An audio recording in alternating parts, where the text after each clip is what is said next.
So Dan Muller, the hero of that semifinal, joins us now. Dan, we just saw the play here, everybody watching on this watch party. So walk people through, now a couple of years removed from the half-field goal against Hofstra. What's going through your mind as that's all unfolding? Honestly, I didn't realize until after the game I actually made the wrong play on that. So I actually just wasn't even thinking at all. Saw the ball, I was like, you know what? I'm just gonna pick it up, throw it at the net, see what happens here. But we were actually rewatching the clip after, and the whole sideline is screaming at me to hold on to the ball because if I were to hold on to it, we actually would have started overtime with the ball. But like there is nothing going through my head at that moment. It's just pick it up, try to make a play, see what happens. And I still look back at it and I just find it funny. I see clips online every once in a while, like every like last couple of years, and it feels like it was yesterday. But I'm not getting any younger, that's for sure.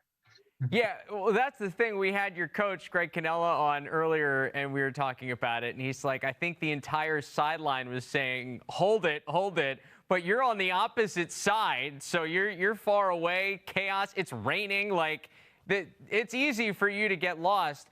The one thing I noticed in rewatching the clip here to get ready for rewatching this game was you kind of pushed off Buddy Carr. Like, you're like, no, I got this one. Do you remember what you said to him?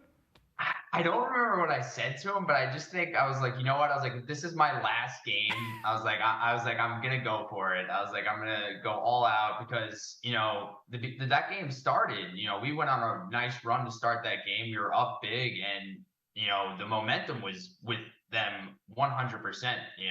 So I was like, you know what? I was like, if we're gonna go out, I was like, I'm gonna go out ablazing. Yeah, that's a good way to do it.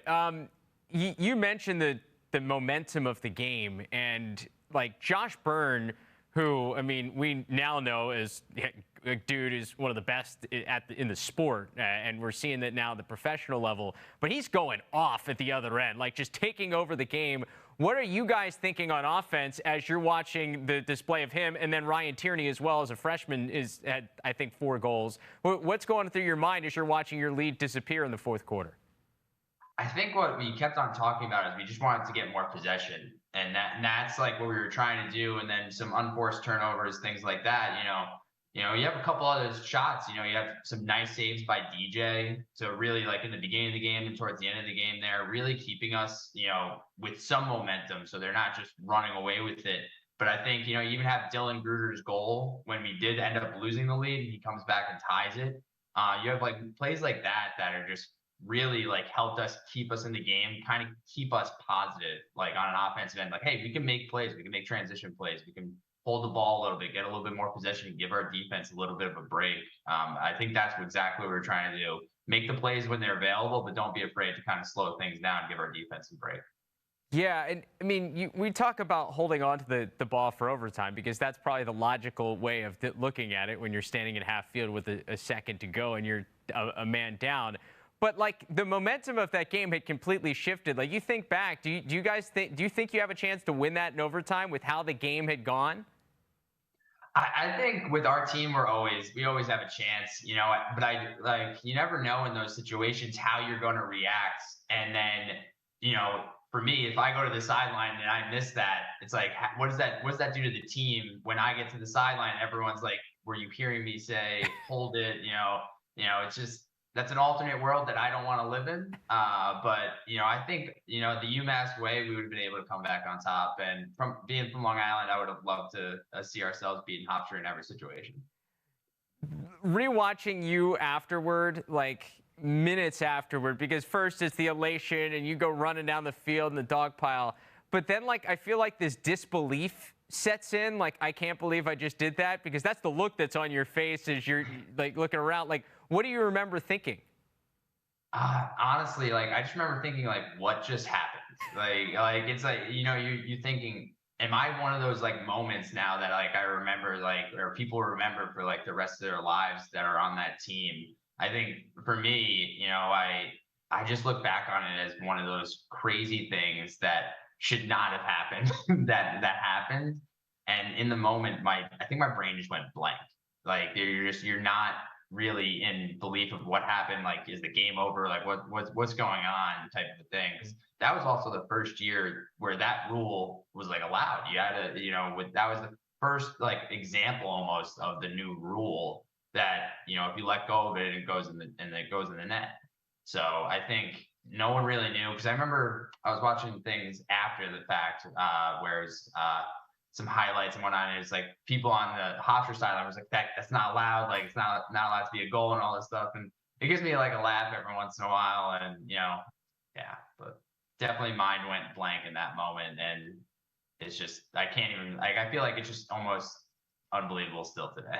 Yeah, I mean, you mentioned it's now one of those viral highlights in the sport of lacrosse that like will live on forever. What was like the coolest reaction, whether it was on social media or somebody texting you afterward that you remember?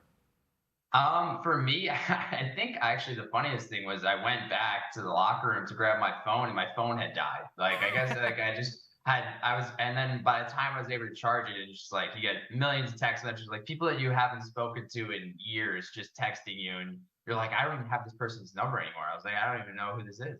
But I think that for me is the greatest moment. But even then, I think it was going back to the locker room and just being able to celebrate with all the guys and the season didn't end the way that we wanted it to on the next game, but at least we have, like, I feel like some great memories just as a group, just being able to kind of celebrate and be a part of something really cool. Yeah, I was going to say, I mean, you guys obviously didn't get it done in the CAA championship game that year, but like that moment as a redshirt senior, like it's almost like you can kind of ride off into the sunset, right? Like, is that like that a good way to remember your lacrosse career? Yeah. I think for me, unfortunately, when we haven't won anything, I think for me that was such a great memory. But I have so many good memories. Like when we beat UNC on Garber, I scored my first ever goal in my first game. In the middle of winter in UMass. There's just so many great memories. But I think for me, just to kind of end my career in that way was like a thing I can always look back on and just be like, you know what, that was pretty cool. Like I think at the moment I didn't appreciate it as much, and I think now I look back on it and I'm like, yeah, that was actually really cool. Yeah, that was pretty epic. The shot heard around the lacrosse world in that CAA semifinal. Dan, we appreciate you reliving it with us, man. That was one of the great memories I've had here at the network so far. One of the great finishes I think we've seen in the sports history. So thanks for reliving with us. Yeah, no problem. Really looking forward to the season with the guys. And we're going to send people to a game from the 2018 season against Drexel. So we thanks Dan and enjoy this next game as part of our watch party.